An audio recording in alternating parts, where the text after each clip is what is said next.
সাবেক প্রধানমন্ত্রী শেখ হাসিনার ভাগ্নি এবং যুক্তরাজ্যের লেবার পার্টির সংসদ সদস্য টিউলিপ রেজওয়ানা সিদ্দিককে দেশে ফিরিয়ে বিচারের মুখোমুখি করা বেশ জটিল বলে মনে করছেন আইনবিদরা। তবে তার অবর্তমানে বিচার চলতে আইনি কোনো বাধা নেই। আইনজ্ঞরা বলছেন, টিউলিপ সিদ্দিকের উচিত আইনজীবী নিয়ে দেশে এসে বিচারের মুখোমুখি হওয়া। টিউলিপ সিদ্দিকীকে দেশে ফেরানো আইনি ও কূটনৈতিক প্রক্রিয়া বিষয়ক বিস্তারিত প্রতিবেদন দেখুন শাকির আরজু রিপোর্টে। সম্প্রতি আলোচনার কেন্দ্রবিন্দুতে সাবেক প্রধানমন্ত্রী শেখ হাসিনার ভাগ্নি এবং যুক্তরাজ্যের লেবার পার্টির সংসদ সদস্য টিউলিপ রেজওয়ানা সিদ্দিক। পট পরিবর্তনের পরপরই পূর্বাঞ্চলের প্লট জালিয়াতি, গুলশানের ফ্ল্যাট জালিয়াতি, রূপপুর পারমাণবিক বিদ্যুৎ কেন্দ্র নির্মাণের নামে প্রায় ৫৯,০০০ কোটি টাকা আত্মসাতের অভিযোগ অনুসন্ধান করে দুদক, যা আমলে নিয়ে পরোয়ানাও জারি করা হয়। The entire time they've done trial by media. My lawyers proactively wrote to the Bangladeshi authorities. They never responded. এই পরিস্থিতিতে গতকাল দুদক কমিশনার বলেন, টিউলিপ সহ দুদকের পরোয়ানাভুক্ত আসামিদের ফেরাতে বিভিন্ন প্রক্রিয়া চালাচ্ছে দুদক। তাকে আমরা এখানে বিদেশি নাগরিক হিসেবে আমরা কনসিডার করি।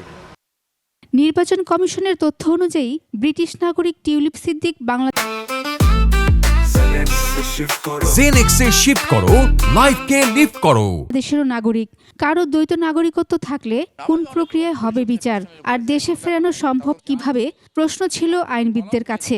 টিউলিপ সে তো ইউকে নাগরিক, সে তো এখানে সংসদ সদস্য, তো সেই জন্য আমি বলছি তাকে ফেরত আনা অত্যন্ত কষ্টকর। বাংলাদেশে তার এনআইডি আছে, বাংলাদেশে তার প্রপার্টি রয়েছে এবং বাংলাদেশে তার ট্যাক্স সার্টিফিকেট রয়েছে।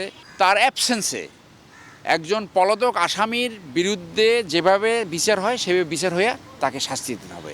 আইনবিদরা বলছেন, দেশীয় আদালতের গ্রেফতারি পরোয়ানা জারি করার পর বিদেশে থাকা আসামিদের ক্ষেত্রে ইন্টারপোলের মাধ্যমে গ্রেফতারি পরোয়ানা জারি করতে হয়, যেটি আন্তর্জাতিকভাবে জানিয়ে রাখা যে এই ব্যক্তির বিরুদ্ধে মামলা আছে। আমাদের দেশ থেকে যদি কোনো কিছু যায়, ইংল্যান্ডও সেই ব্যাপারে খতিয়ে দেখবে।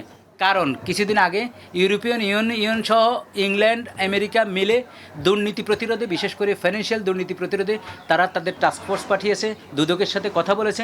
যদি এই ধরনের একটা ট্রিটি করা যায় ট্রিটির মাধ্যমে, তাহলে অতি সহজ হবে আনাটা।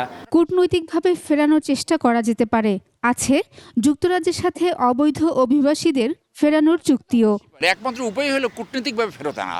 ইন্টারপোলের মাধ্যমে যে নোটিশ টোটিস এগুলো কিছুই না। এটা একটা ইনফরমেশন যে এই দেশের একজন অপরাধী যার এখানে বিচার চলছে সে তোমার দেশে আছে, এই একটা ইনফরমেশন।